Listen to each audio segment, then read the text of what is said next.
دوسری جو اس کی ٹائپ ہے کتابی مواد کی، وہ ہے غیر کتابی مواد۔ غیر کتابی مواد کیا ہوتا ہے کہ غیر کتابی مواد وہ کتاب ہوتا ہے جو کتاب کی صورت میں نہیں ہوتا۔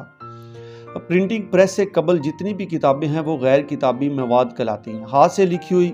ایسی کتابیں جو مارکیٹ میں پرنٹنگ سے چھپی نہ ہوں وہ مخطوطہ کہلاتی ہیں۔ چھپنے سے قبل اگر کسی کتاب کے مسودے کو جلد کر دیا جائے تو وہ مخطوطہ کہلاتا ہے، یا اسے قلمی نسخہ اور دستی کتب بھی کہتے ہیں۔ چھاپا خانہ جو تھا اس کی ایجاد سے قبل تمام جو کتابیں ہیں اس وقت کی، ان کو مخطوطہ کہا جاتا ہے۔ اور یہ یہاں پہ ایک بات اور بھی یاد رکھیں کہ 1500 قبل مسیح میں 1500 جو ہمارا ہے عیسوی ہے، اس سے قبل 1500 عیسوی کی قبل جتنی بھی کتابیں ہیں ان کو انکمبلا بھی کہا جاتا ہے۔ انکمبلا مطلب 1500 کا جو ہے 1500 سے 1500 عیسوی، اب 2022 چل رہا ہے تو 1500 سے قبل جتنی بھی کتابیں ہیں ان کو انکمبلا کہا جاتا ہے۔ تو ہم یوں کہہ سکتے ہیں کہ جو 1500 عیسوی سے قبل کی جتنی بھی کتابیں ہیں وہ انکمبلا بکس کہلائی جاتی ہیں۔ چھاپا خانہ کی ایجاد سے قبل تمام کتب جو ہے وہ مخطوطات کے زمرے میں آتی ہیں۔ موجودہ دور میں کسی بھی کتب خانے میں اگر مخطوطات موجود ہیں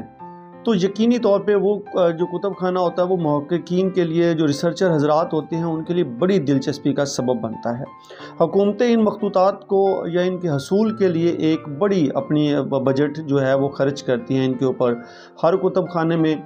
مخطوطات جو ہوتے ہیں ان کو کتابوں کے ساتھ نہیں بلکہ ان کا ایک علیحدہ سیکشن بنایا جاتا ہے جہاں پہ ان کو رکھا جاتا ہے،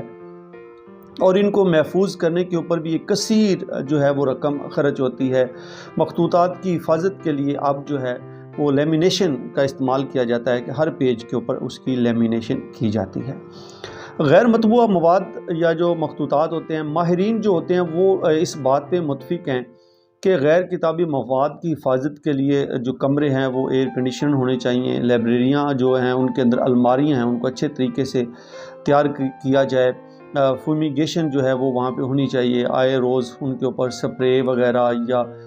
جو دیمک یا جو کیڑے مکوڑوں سے ان کو بچانے کے لیے کرم کش ادویات کا باقاعدہ استعمال انتہائی ضروری ہے، وہ ضروری تصور کرتے ہیں،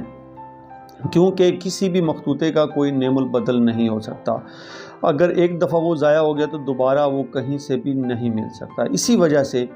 ان کی جو اب موجودہ دور کے اندر ان کی فلمز یا ان کی مائکرو فلمز بھی تیار کی جاتی ہیں تاکہ ان کو شفٹ کیا جا سکے بک سے ان کو سافٹ فارم کے اوپر یا سی ڈی یا ڈی وی ڈی کے اوپر یا یو ایس بی کے اندر بھی اب ان کو عام طور پر ہم رکھتے ہیں۔ غیر کتابی مواد کے اندر اگر ہم بات کریں تو غیر کتابی مواد میں مطبوعہ اور غیر مطبوعہ کتب کے سوا تمام وہ مواد شامل ہے جو علمی ضروریات کو پورا کرنے کے لیے کتب خانے میں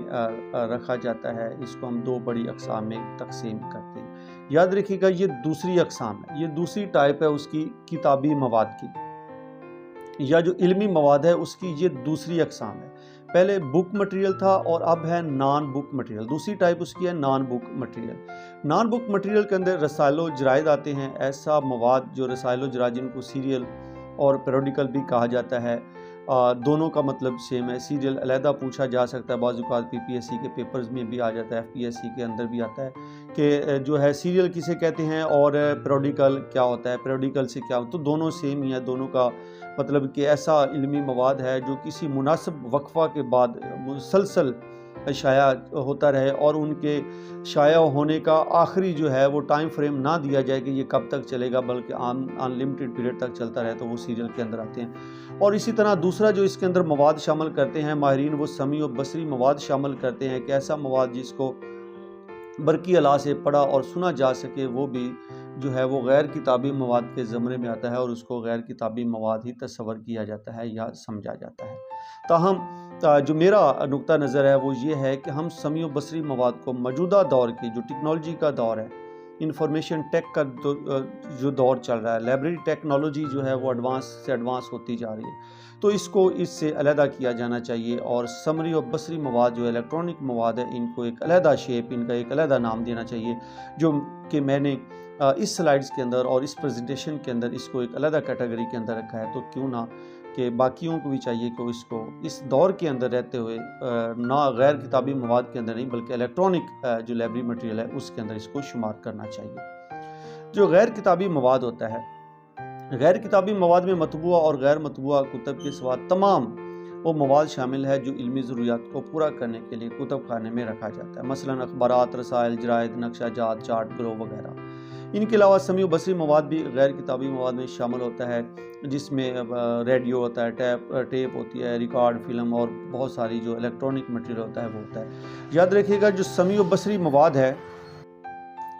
جو سمیع مواد ہے اس سے ہم کہتے ہیں کہ مراد لیتے ہیں سننے والا مواد، یعنی کہ آڈیو، MP3 وغیرہ، اور بصری مواد وہ ہوتا ہے جو ہم دیکھتے بھی ہیں اور ساتھ سنتے بھی ہیں، یعنی کہ ویڈیو جس کی آواز بھی آتی ہے اور تصویر بھی ہوتی ہے۔ تو دونوں صورتوں کے اندر وہ بصری مواد میں شامل ہوتا ہے جس کی آواز بھی ہو اور تصویر بھی ہو، اور سمیع مواد وہ مواد ہوتا ہے جس کو ہم صرف سن سکتے ہوں، جو MP3 یا آڈیو جو ہوتے ہیں۔ اچھا، غیر کتابی مواد کی جو اقسام ہیں یا جو ٹائپس ہیں یا جو وہ کون کون سے ہوتے ہیں؟ اخبارات غیر کتابی مواد کے اندر آتے ہیں، رسالہ و جرائد آتے ہیں، نقشہ جات آتے ہیں، گلوب آتے ہیں، چارٹ، تصاویر، پمفلٹ، میگزین، اور اس کے ساتھ ساتھ میں نے فولیو بھی دیا ہے۔ یہ بھی کتابی مواد کے ہی زمرے میں آتا ہے کہ فولیو سے کیا مراد ہے۔ فولیو عمومی طور پہ ایک ایسی پبلیکیشن ہوتی ہے جو اونلی 4 پیجز کے اوپر ہوتی ہے، تو اس کو ہم فولیو کہتے ہیں۔ جو 8 پیجز کے اوپر مشتمل ہو اس کو ہم کوارٹر فولیو کہتے ہیں، جس کے پیج 8 ہوں وہ کوارٹر فولیو ہوتی ہے، اور جس کے 12 صفحات ہو، چھوٹی سی پبلیکیشن یا کوئی پمفلٹ ٹائپ ہوتا ہے، اس کو ہم کتابچہ کہتے ہیں، لائبریری سائنس کی اصطلاح کے اندر یا لائبریری سائنس کی جو ٹرمز ہوتی ہے اس کے اندر۔